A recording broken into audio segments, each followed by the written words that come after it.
Oke, diulang lagi. Richard siapin. Siap. Beri salam.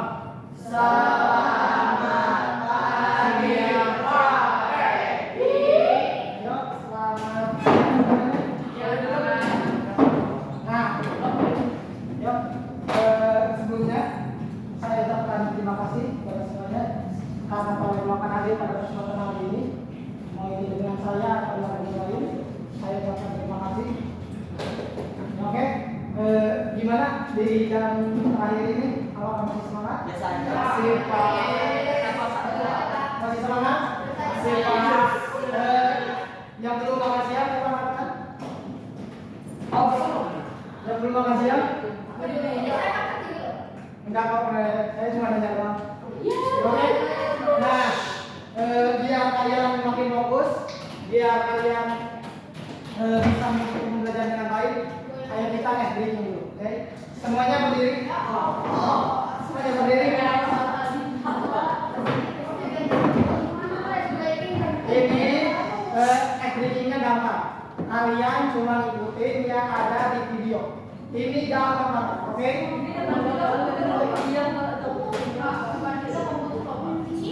Enggak, ini gak banyak gerak, oke? Ya, gitu.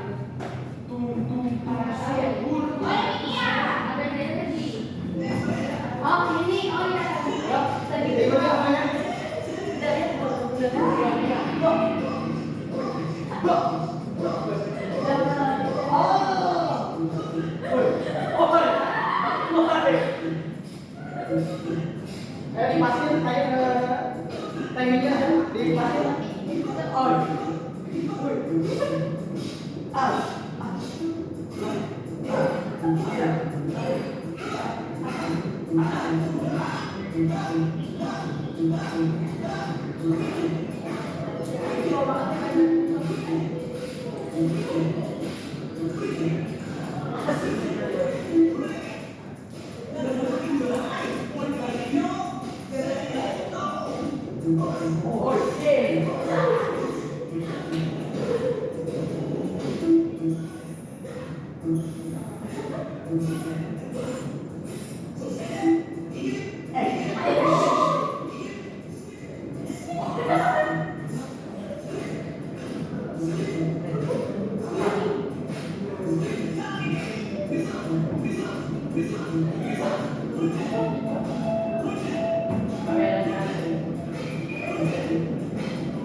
Oke, nah kalau kalian masih ngantuk, saya akan kasih sebuah jurus. Oke? Saya kasih sebuah magic atau saya kasih sebuah jurus buat kalian. Nah, itu tuh jurusnya bukan markom, santai aja. Nah, itu tuh saya akan kasih kalian tips gimana caranya kalian bisa aktifin sebuah mode. Yang coba di HP kalian itu ada mode apa namanya? Mode sama, mode sleep, mode apa? Mode disturb. Mode tidur. Oke. Nah, itu di HP banyak mode getar, mode senyap, mode dering, mode pesawat. Hugo, materi Hugo. Nah, di sini saya akan ngasih kalian satu mode yang ini bermanfaat, yaitu mode local state. Ada yang pernah dengar mode local state? Nah, itu tuh di mana kalian ngerjain sesuatu sampai kalian tuh masuk ke dalam yang kalian lagi kerjain sampai kalian tuh lupa waktu, lupa dunia. Contohnya, misalkan nih kalian lagi main Mobile Legends, kalian tuh jadi kebawa ke dunia game sampai kalian tuh seakan-akan kalian jiwanya gini-gini. Gitu terus kalian menghina teman-teman kalian.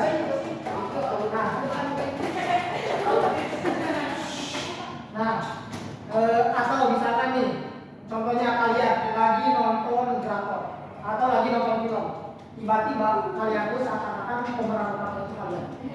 Itu kalian pernah kayak gitu?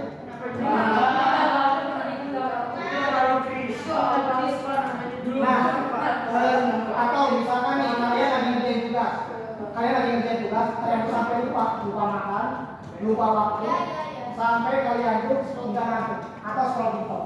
Nah, itu namanya kalian udah masuk ke dalam mode. Jadi kalian ngerjain sesuatu sampai kalian tenggelam ke dalam kegiatan tersebut sampai kalian lupa. Nah, caranya kayak gimana nih? Biar kalian masuk ke dalam mode. Itu tuh yang pertama, kalian harus tentukan tujuan. Contohnya nih, kalian nonton film di kasur kalian sama nonton film di bioskop itu beda suasana. Beda. Kalau di bioskop kalian tuh kayak lebih tiket. Misalkan kalian ada perjalanan dulu, kalian harus beli tiket dulu. Nah pas kalian udah nonton, itu kalian bisa terbawa ke dalam film tersebut. Jadi apa? Kalian harus ada perjalanan terbawa harus. Atau terus kalian juga harus memilih tujuan kalian. Nah dengan kalian menentukan alasan sama tujuan, terus kalian juga menghilangkan semua distract yang ada. Contohnya nih, kalau kalian lagi di kamar, terus nonton film, tiba-tiba ada mama kalian, misalkan, Monia minta tolong ambil ini, terus tiba-tiba nggak jadi, nggak bisa aktifin mode proses. Tapi kalian tahu di bioskop siapa yang mau nyuruh kalian. Nah dengan kayak gitu, itu kan gangguan yang di luar itu enggak ada. Nah dengan kayak gitu, kalian bisa aktifin mode proses. Nah, terus kenapa mode ini itu tuh penting buat kalian? Coba kalau kalian bisa masuk ke mode ini, contohnya nih, Renjo itu kamu ikut futsal kan? Pernah gak kamu lagi futsal itu ngerasa kamu ngegocek lawan tuh gampang, ngegocek lawan gampang sampai cetak gol juga gampang banget, sampai kamu tuh enggak ngerasain lelah sama sekali, gitu tuh kayak seset gol, tapi enggak selamanya kayak gitu. Ya, jadi ada satu titik di mana kamu kayak gitu, pernah kan? Nah, itu kalian udah aktifin mode proses, tapi apa? Kalian tidak sadar aktifinnya. Nah, dengan kayak gitu, biar kalian sadar aktifinnya, biar kayak kalian mau nyalain mode pesawatnya kalian, sama mengaktifin dengan sadar, itu kalian harus gitu. Yang pertama kalian tentuin tujuannya, yang kedua kalian hilangkan semua gangguan yang ada. Misalkan nih, Renzo udah bisa ngaktifin mode proses, tapi di pikirannya tuh mikirin, aduh tugas matematika gimana lagi misal itu kalau salah aktif. Oke, nah itu baru satu jurus.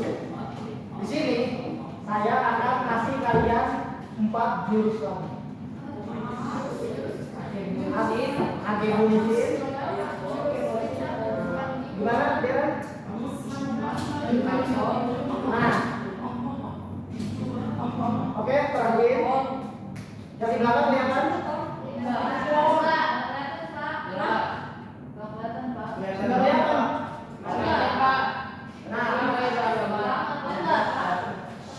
Oke. Nah, di sini kita akan masuk ke materi namanya berpikir komputasional. Di depan kalian ini namanya apa? Komputer. Nah, coba ada yang tahu cara berpikir komputer kayak gimana? Apa? Berpikir seperti komputer. Oh. Oke, complicated atau Mel gimana? Mel jadi bisa. Coba saya kasih tes dulu perbedaan berpikir kalian sama komputer.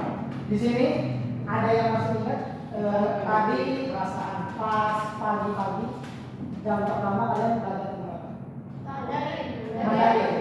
Itu kalian bisa ingat gak semua perkataan itu? Masih. Dari awal sampai akhir. Coba gimana? Nah dikit-dikit itu kalau cara berpikir kalian beda dengan cara berpikir komputer. Cara berpikir komputer itu tuh misalkan nih kalian buka Microsoft Word, kalian tulis semuanya yang ditulis sama Lawson atau Lawson dia nulis semua perkataannya.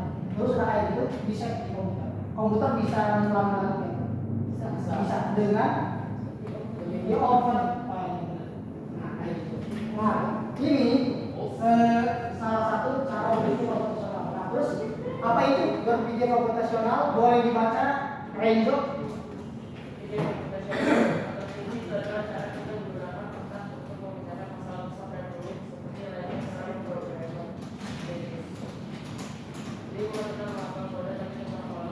Nah, jadi berpikir komputasional itu cara menggunakan otak untuk memecahkan masalah besar. Contohnya nih, kalian coba ceritain dari kalian bangun tidur sampai kalian nyampe sini. Coba Fandi, yang pertama apa? Bangun tidur. Bangun tidur. Beresin kasur. Tidur lagi. Bangun lagi. Tidur lagi. Ngapain? Lumayan aja terus.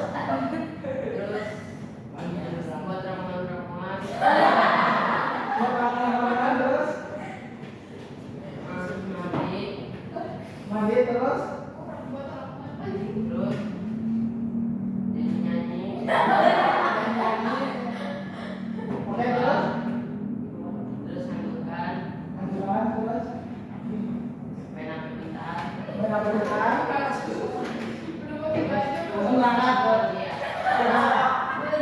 Oke, Noel gimana? Secara singkatnya kayak gimana? Bangun tidur, main skill breakross, ada sholat adanya terus udah sekolah. Nah, itu coba. Kalau kalian bayangin, itu tuh sebenarnya ya masalah besar. Karena apa? Nih, kalau kalian dirinci ini, yang pertama bangun tidur. Bangun tidur itu habis bangun tidur ngapain nih? Contohnya beresin kasur. Yang diberesin kasur itu ada apa aja? Yang pertama bantal, yang kedua guling, yang ketiga spray, selimut, boneka, nah kasurnya, diri sendiri. Coba. Dengerin, kalian cuma ngeberesin kasur itu banyak yang harus kalian beresin. Nah, terus belum lagi kalian mandi coba apa dulu yang pertama? Puterin air. Puterin air, bagaimana air? Terus apa?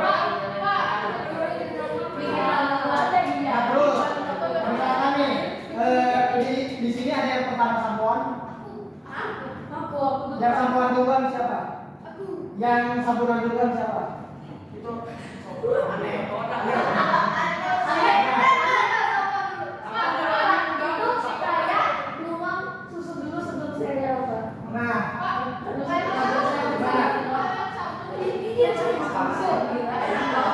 Oke, nah, yang dari mandi juga itu tuh masalah besar. Karena apa?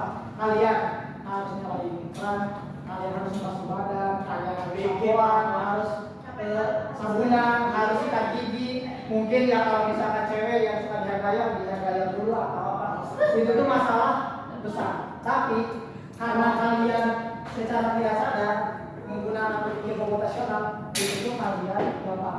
Padahal apa? Itu tuh sebenarnya kalian tuh udah bisa aktifin. Kalian suka aktifin cara berpikir komputasional.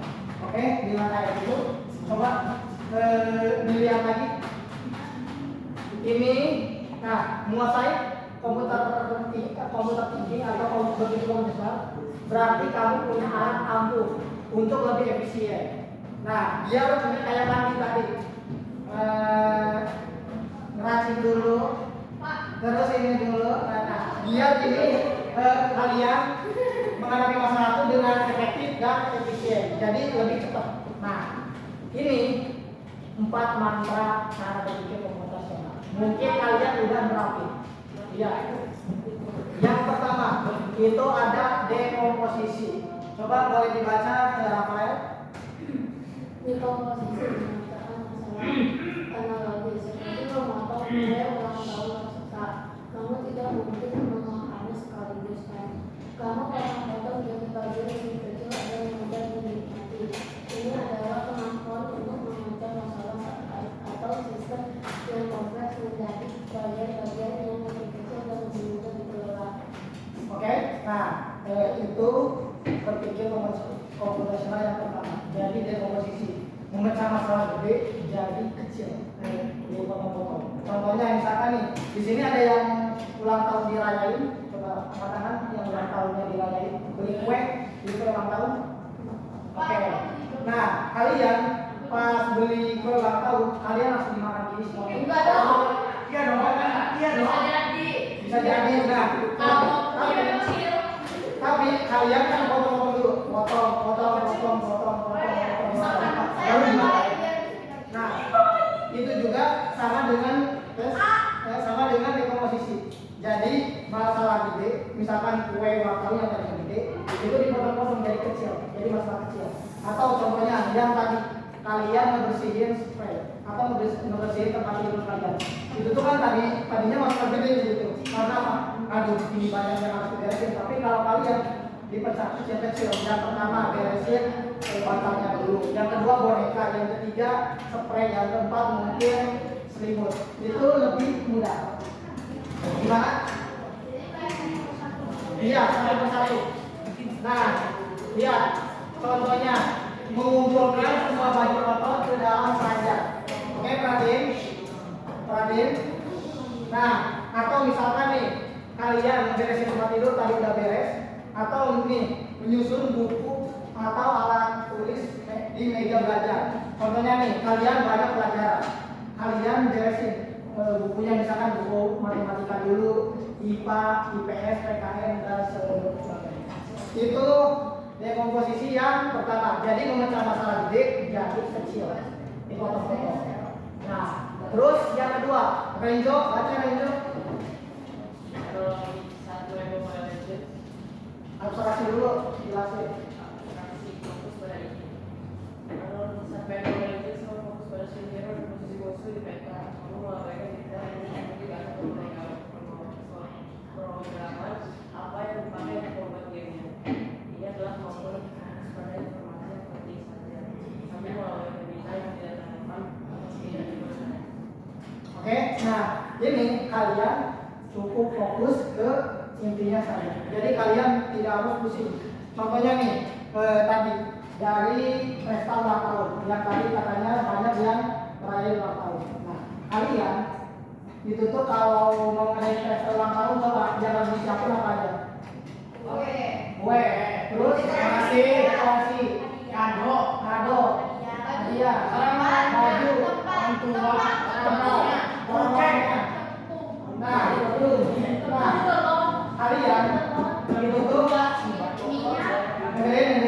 kalian tidak harus tidak harus fokus sama yang nggak penting. Kalian fokus aja misalkan yang penting tuh ulang tahun, terus undang teman, terus tempatnya, dekorasinya, misalkan udah segitu. Kalian tidak harus mikir, aduh ininya harus kayak gimana ya, cara dekorasinya itu kalian mungkin kalian udah sewa tempat yang udah dekorasi, kalian bikin dekorasi yang nggak penting. Atau misalkan nih kalian mikirin, aduh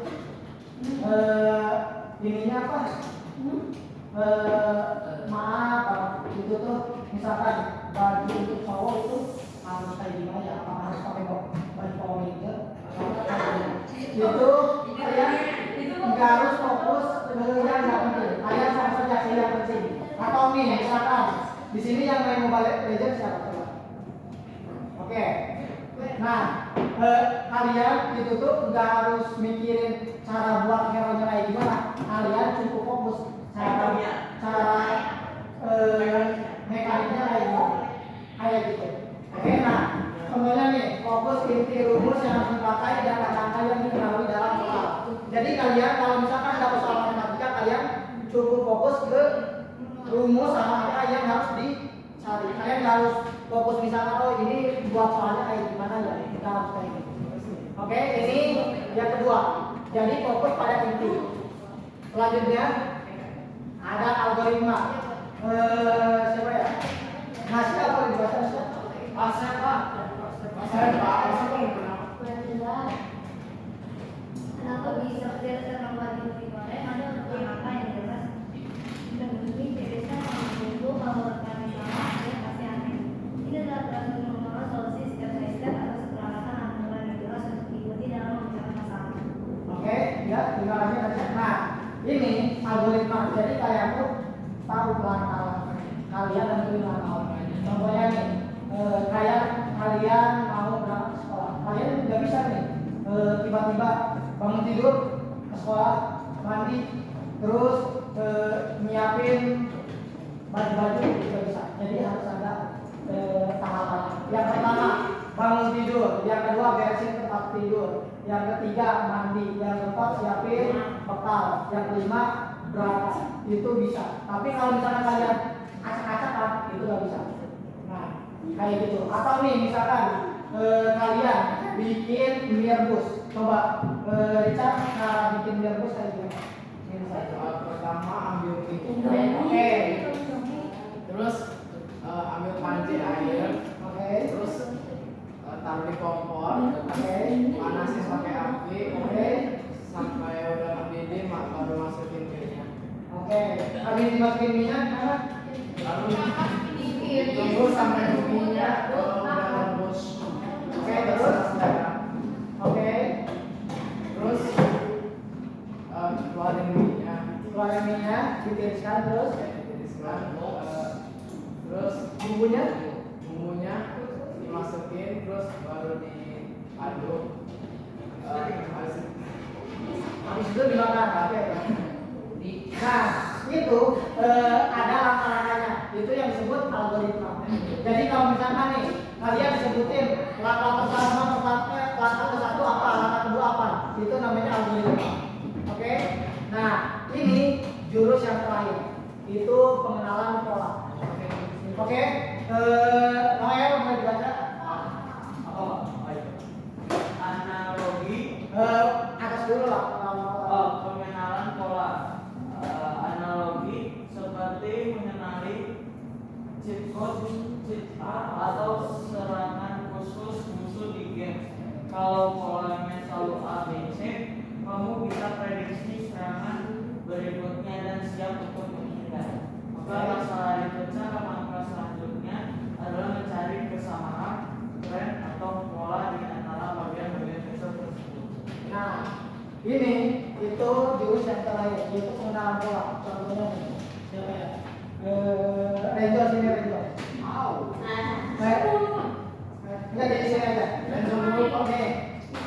Ini saya kasih contoh. Renzo, contohnya nih, kita di dunia game. Saya tuh bosnya, bos yang harus aku serang. Misalkan nih, saya itu tuh gerakannya tuh sama. Itu yang pertama gini nih lihat. Yang pertama gini, yang kedua gini, yang ketiga gini. Bikin itu Kamu menghilangkan dari kita coba. Satu, dua, tiga. Udah kayak gitu kan? Itu. Dengar, oke? Terima kasih ya. Nah, bikin mewah. itu yang disebut pengenalan pola. Jadi kalian tahu polanya kayak gimana, kalian bisa manfaatin. Contohnya nih, misalkan di sini ya. Misalkan di sini nih, di sini itu sekolah kalian. Nah, rumah kalian di sini. Rumah kalian di sini. Itu tuh ada beberapa jalan yang bisa kalian tempuh. Yang pertama ke sini, yang kedua ke sini, yang ketiga ke sini. Kalau misalkan yang di jalan sini itu tuh ditutup, kalian masih ada jalan yang lain. Karena apa polanya salah. Atau misalkan kalian itu tuh dikasih tugas matematika rumus lingkaran, kalian tinggal hafalin rumus lingkaran itu baru bisa kalian kerjain kayak gitu. Oke? Yuk, perhatiin. Ini saya ulangi lagi sekali lagi. Dekomposisi itu tuh memecah masalah gede jadi kecil di potong-potong. Nah, yang kedua abstraksi itu kalian fokus ke intinya aja. Yang gak penting itu kalian hilangin. Nah, yang algoritma itu ada langkah-langkahnya. Kalian tentuin langkah-langkahnya. Misalkan nih, kalau langkah pertama ini, langkah kedua ini, langkah ketiga ini, itu namanya algoritma. Nah, yang terakhir itu pengenalan pola. Jadi kalian tahu dulu polanya kayak gimana, rumusnya kayak gimana, terus kalian bisa manfaatin itu kayak gitu. Oke? Nah, ini yang terakhir. Boleh dilihat semuanya. Kalian kerjain bareng-bareng. Lihat. Yang nomor 1 jawabannya apa? Dekomposisi. Oke, algoritma. Merencanakan membuat algoritma. Ayo apa? Dekomposisi. Dekomposisi yang dekomposisi apa kan? Cuma 1 orang, saya temuin 3 orang. Yang algoritma angkat-angkat. Apa kalian yakin? Oke. Coba dekomposisi atau algoritma? Dekomposisi algoritma. Dekomposisi. Merencanakan antara gathering ini masalah gede nih. Dekomposisi. Membuat berarti apa?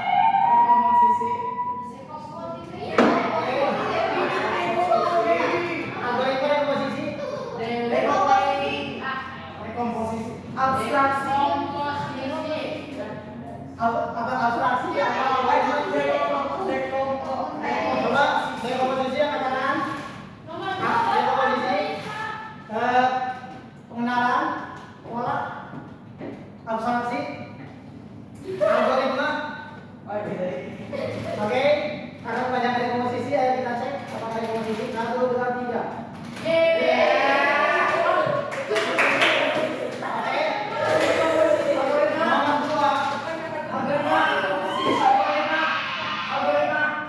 Ingat Abstraksi.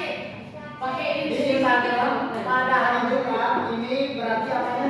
Yang Jumat like-nya selalu lebih banyak dari hari lain. Berarti Abstraksi.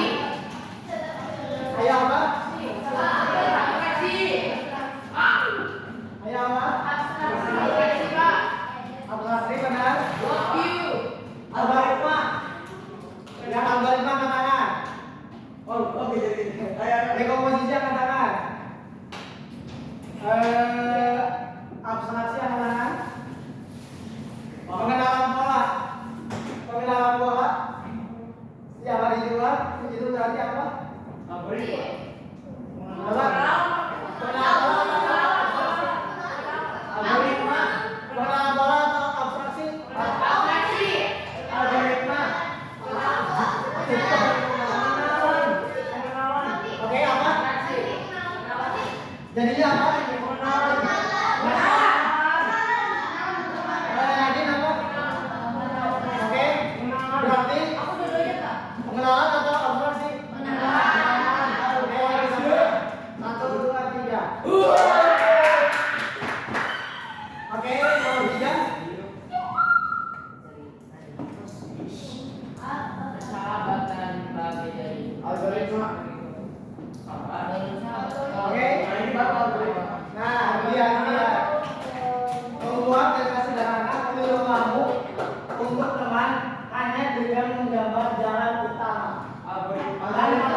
materi ini dengan baik, yaitu berpikir komputasional. Oke, jadi berpikir komputasional itu ada 4. Yang pertama apa?